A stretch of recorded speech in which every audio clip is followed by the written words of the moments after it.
So French Canadians, you guys are supposed to be jerks? Is that the idea? I think everybody's a jerk. I think all human beings are jerks. You know why I think people are jerks? It's because who we hold up as great, because they're not even that great. Like Mother Teresa's famous because she gave away free soup. But we're such jerks, we heard that, we're like, free soup? She didn't charge for croutons or nothing? This woman was a freaking saint. Martin Luther King's famous because he said, hey, despite the difference in the color of our skin, let's all be good to each other. Again, we're such jerks, we're like, racial tolerance? Who even thinks of this shit? You're getting your own holiday, Martin Luther King. Yeah, your birthday? I don't go to work, that's how much you mean to me.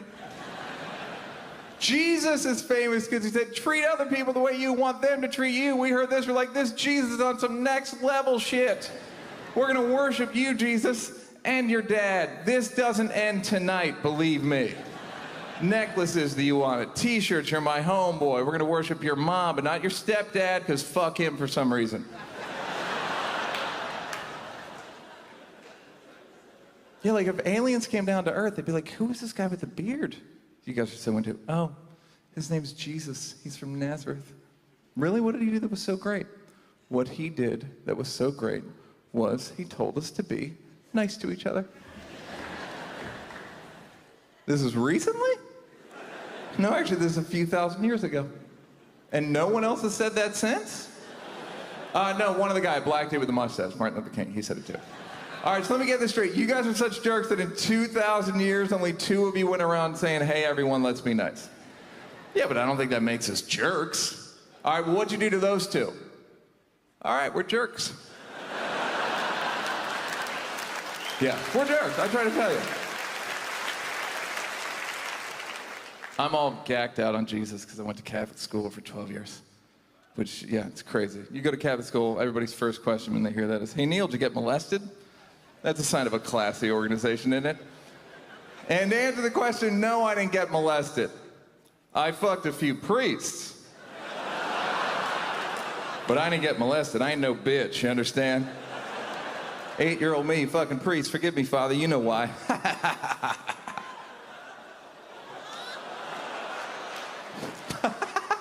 They started it, just so you know. There's so much stuff in the Bible that you kind of take for granted when you're growing up, and then you look back on it as an adult, and you're kind of like, that's weird. Like this is a letter from Paul to the Philippians. Yeah, all right. Then you get a little distance, and you go, wait a minute. Who writes letters to entire groups of people? This is a letter from Larry to the Puerto Ricans. Dear Puerto Ricans, would you mind keeping the music down? Sincerely, Big Larry. So I like hip hop, which as a white person, you just feel like a real dork. No matter how cool you are, you just feel like Mitt Romney. Like, you kids having a boogaloo? Whoa! Where are my dogs at? Woof, woof, woof. Biggie and Tupac are the big hip-hop icons. I miss those guys. I listen to them every day. But I gotta say, the culture's changed. Because if Biggie and Tupac were still alive today, they'd both be playing detectives on Law and Order. You know what I mean? They would be. Yeah, all right, yeah, sure. I got a lot of black friends. They all think Tupac's alive, which I get. They have a lot of conspiracy theories, my black friends, which I understand, because white people, we've been very fishy. But some of their conspiracy theories don't even make sense. We'll be like leaving the house and I'll be like, hey man, it's supposed to rain later. And they're like, man, they just say that shit to get black people to buy umbrellas. What?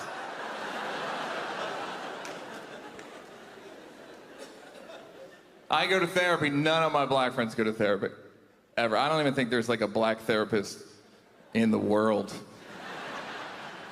I feel like if there was a black therapist, I could go to him for like a week, spill my guts out. At the end of the week, he'd be like, all right, I got your diagnosis. You tripping. What?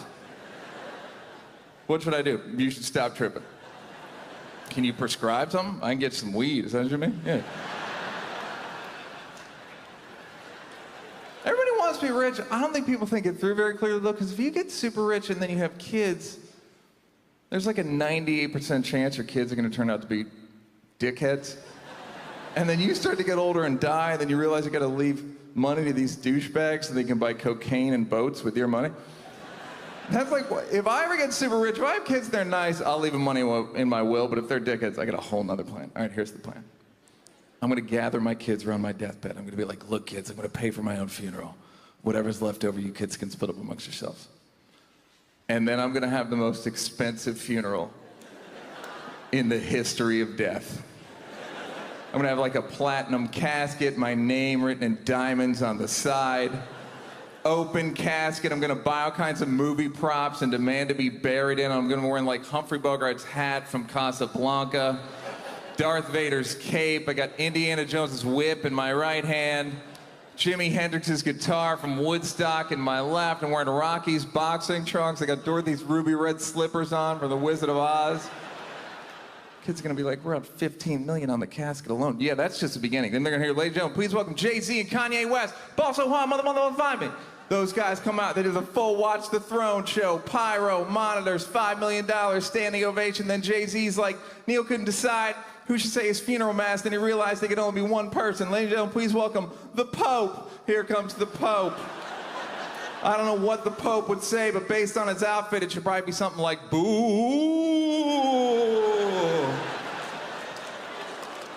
And the Pope's like, Neal always loved comedy. Please welcome the cast of Seinfeld Reunion. Here they come.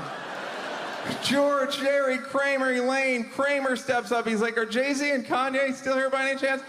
Look, fellas, I just wanted to apologize for that night at the Laugh Factory. And as a show of reconciliation, I'd like to donate $10 million to a charity of your choice. And then a hologram of me appears, and I go, and Kramer, I will match that donation. Thanks, you guys. Bye. Well, I saw Ghostbusters. I didn't see it. And I like, which I feel awful about. There's some funny shit in Ghostbusters. Like, overall, it's not a good movie. Mm-hmm. It's just not a good movie. But they did some funny shit. They came up with some fun, and I almost want to know, like, man, what could this have been if you let whoever came up with all that funny shit just make a movie out of it? Were they scenes or was it dialogue? Scenes and dialogue. There was scenes and it was such a combination of things, that movie, and it so had the feeling of the hands of the producers and the executives. It so had a feeling. Well, that's what you in some ways, the thing I liked about Deadpool was I was watching it going, the producers of this movie did a good job where they were like, this moment doesn't work, make it work. Right. They like micromanage. Like I worked on Chris Rock's movie Top 5 a little bit, like for a couple, I just consulted for a couple weeks. And the producer is this guy named Scott Rudin, who's like a famous producer. And what I couldn't believe was the level of detail that guy was worried about. He busted Chris's balls for a year about the script, literally made him rewrite and rewrite and rewrite and rewrite and rewrite. And then on set, the guy was worried about shirts and buttons. And that's what I realized, like, okay, these Deadpool producers, whereas it feels like maybe on Ghostbusters, you have to get lucky too with studio. Where you all have an agreed to set of what's good, and then you build the movie from there. Well, there's a problem that the movie had a very clear agenda to be a pro-woman movie. Mm-hmm. Yeah. Which it gets, I mean, there's nothing wrong with being pro-woman, but if that's what you're trying to do. It's a goofy, it's not a theme for a movie, a comedy movie. It feels like. All the men are buffoons. They're not just buffoons. They're cartoonishly retarded. Yeah. Like Chris, whatever the fuck his name is, Hemsworth, Thor. Yeah. Thor is so retarded it doesn't even make sense. Yeah. Like he's so fucking stupid it doesn't make sense. But they keep him around because he's beautiful, and that's like the joke. Well, that's a funny. But I like these revenge jokes where it's like, so you're just gonna do what men did? How long is this gonna last? Like, what's the next? Yeah. Which is easy for a man to say, like, hey, do something else, honey. But it just feels like there's got to be like a next. There's a lot of like retribution right now. That's a lot of what Twitter is. It just wasn't believable. A lot of what Twitter is. It's a lot of people.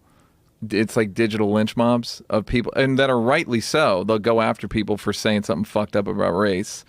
Like they went after Justin Timberlake a few weeks ago because he said something we're all the same. And then it's like, but you can't say that, and it just becomes this mob of people, and it's purely about racial revenge. as far as I'm concerned. Well, it's definitely about people having the opportunity to shit on somebody And making a people that mistake. didn't have the opportunity before. Yeah. And now they have it via it's like they have social cachet and they have social power, and they use it for the same bullshit that white people used it for. Well, it's not even just black people doing it. It's a lot of white people or calling women, people out on any sort of marginalized group, whether it's poor, literally any group. But this movie, like, there's a bunch of problems with the movie, but the fact that all the men in the movie were ridiculous. All the men in this movie were buffoons. All the men in the movie, like Bill Murray gets fucking killed in it. Spoiler alert. Yeah. I mean, it's weird. It's weird. It's like it's an agenda-driven movie more than they wrote something. They figured, well, it'll work if you do this, or it'll work if you do that.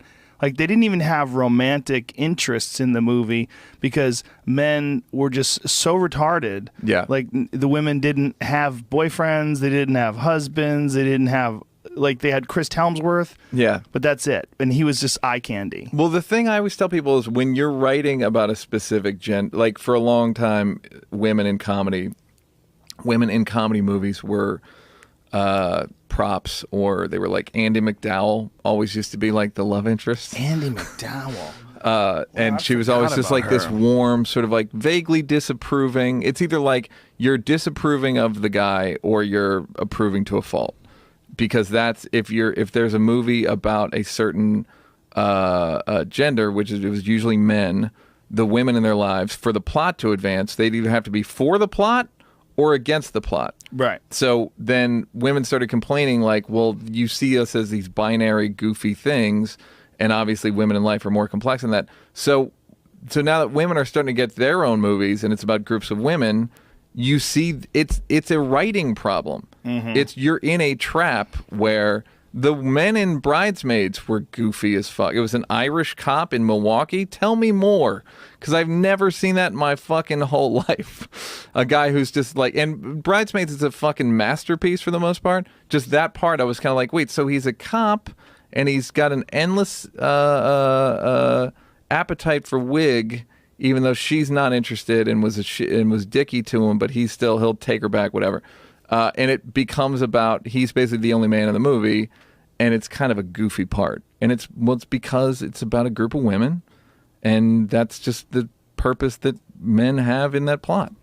You know what I mean? But people take it as like a sexism thing, and I just take it as like a screenwriting thing. Well, it is that, definitely. But one of the problems that people have found when they're talking about this movie is that you can't criticize it, because if you criticize it, you're sexist. Yeah.